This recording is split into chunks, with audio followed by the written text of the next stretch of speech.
Okay, so let's continue on. Obadiah. So you can see you have a perfect example of how the day of Yahweh does not necessarily mean the last days.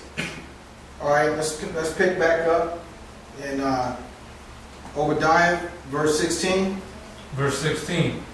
For as ye have drunk upon my holy mountain, so shall all the heathen drink continually.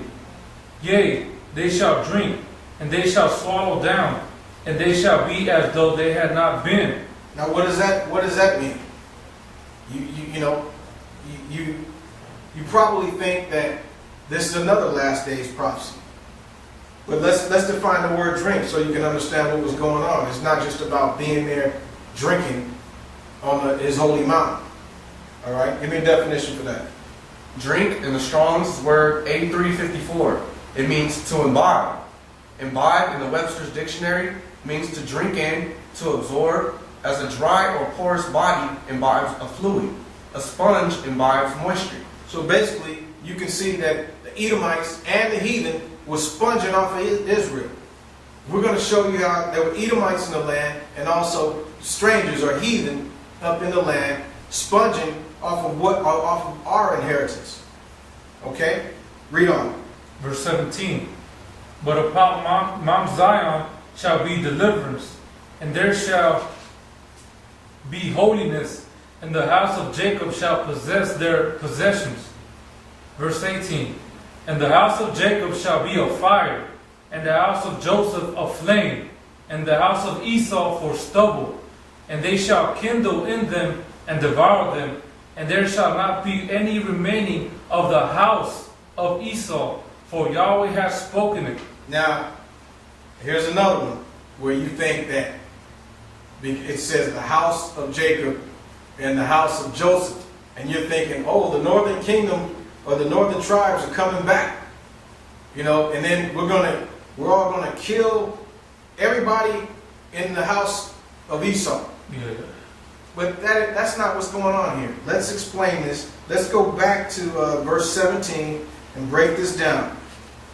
Because remember back in verse 9, it spoke of the Mount of Esau. Now notice what's going on in verse 17. Read. Verse 17. But upon Mount Zion shall be deliverance. Okay, on Mount Zion there shall be deliverance. Now how did this deliverance come about? Because these things have came to pass. Many of you tell me, oh, there's no way that came to pass. You don't know what you're talking about. Some of you even try to say, you're not an agent. How could you say something like this? You must be an agent. Yeah. Well, let's give you the proper understanding on it. But upon Mount Zion shall be deliverance, and there shall be holiness, and the house of Jacob shall possess their possessions. We're going to take you through history and some scriptures and show you how that came to pass. Now read verse 18. Verse 18. And the house of Jacob shall be a fire, and the house of Joseph a flame, and the house of Esau for stubble. Okay, notice how it said the house of Esau. Many of you think, and one of the definitions for house, we know it's a building, it's also a family. But there's other meanings for the word house. All right? Let's get the definition for the word house. And you got a Brown, Driver, and Brick definitions? Because these brothers don't believe the Strong's Hebrew Dictionary. So let's get it from the Brown, Driver, and Briggs Hebrew Lexicon. Place of land, house. Also of land of Ephraim. Did you get that? It said place of land, house. Now we already know the other definitions. We're bringing out the definitions that pertain to this scripture. Okay? Read it again. House from the Brown, Driver, and Briggs. Place of land, also of the land of Ephraim. Notice how it even talks about the land of Ephraim, the northern kingdom, or the house of Joseph. But let's prove it in scripture. Give me Exodus chapter 20. Exodus chapter 20, you're going to read verse 2. I want you to give me Hosea chapter 9. Verse 2. I am Yahweh thy mighty one, which have brought thee out of the land of Egypt, out of the house of bondage. Okay? So we were brought out of the land of Egypt, out of the house of bondage. Were we in a physical house in Egypt? Were we part of the family of Egypt? No. But we were in the land of Egypt. It tells you clearly.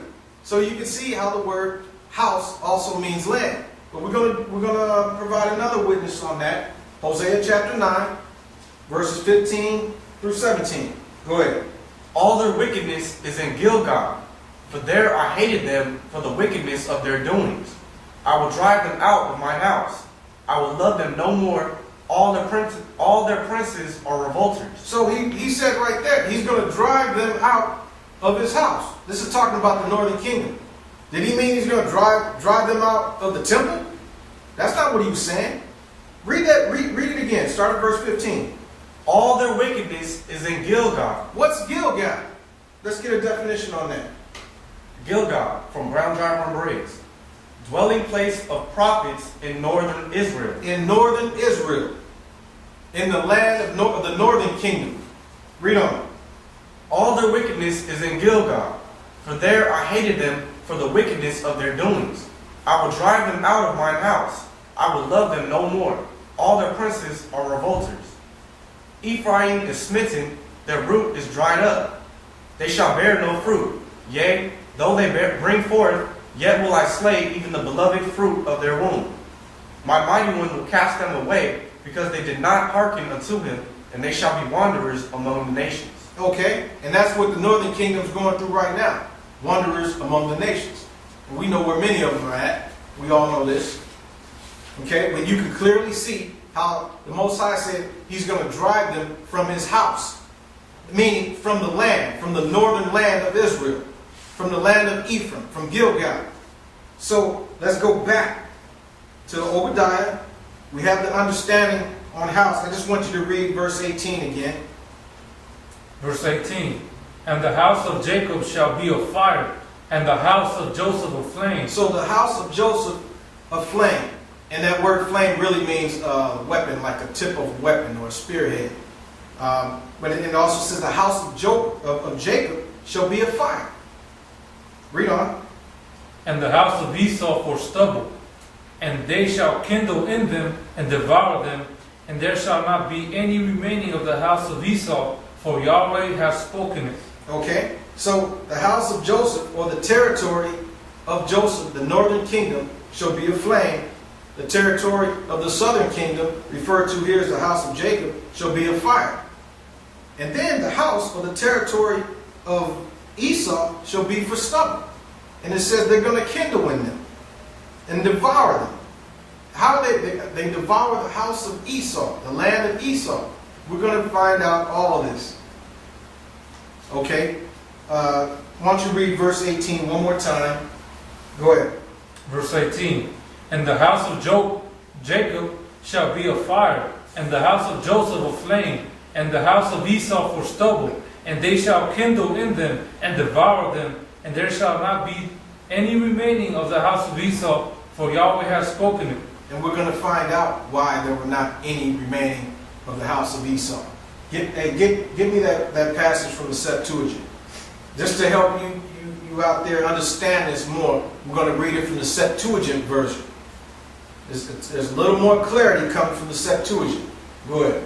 And the house of Jacob shall be fire, and the house of Joseph a flame, and the house of Esau shall be for stubble. And Israel shall flame forth against them, and shall devour them. And there shall not be a cornfield left to the house of Esau, because Yahweh has spoken it. All right. So the house of Esau, they say there's not even going to be a cornfield left for them. Nothing. You know why? Because they lost their inheritance. There is no more house of Esau. We're going to prove that. For now, go ahead and read verse 19. Verse 19. And they of the south shall possess the mount of Esau, and they of the plain the Philistines. And they shall possess the fields of Ephraim, and the fields of Samaria, and Benjamin shall possess Gilead. Okay, stop there.